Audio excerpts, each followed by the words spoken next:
Buenos días a toda la familia pasionista, a todo el elenco del Colegio Nuestra Señora de la Paz y a cada una de las personas que puedan escuchar y ver este video.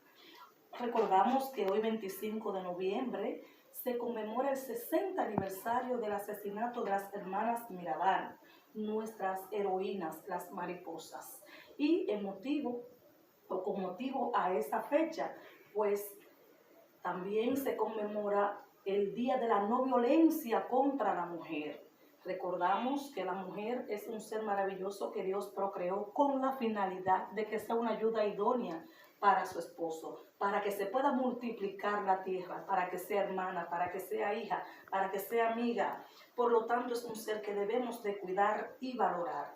Hoy día, la mujer dominicana específicamente se ha visto amenazada, se ha visto sin paz y tranquilidad debido al alto caso o nivel de feminicidio que se manifiestan en nuestro país.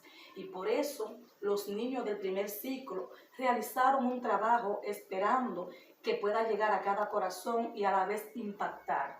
Creemos que hay esperanza, creemos que las cosas pueden cambiar, creemos que todavía hay hombres que valoran ese ser. Creemos que algo puede suceder a favor de las mujeres, por lo que esperamos que se pueda propagar esa hermosa voz que los niños de hoy van a alzar a favor de las mujeres.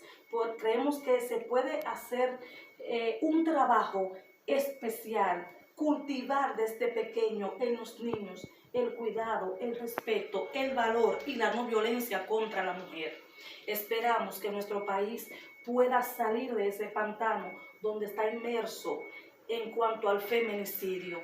Esperamos que algo va a suceder a favor de las mujeres. No más violencia, no más feminicidio, no más maltrato. Amor, respeto y valor para la mujer, que realmente es lo que se merecen. Que tengan todos feliz días.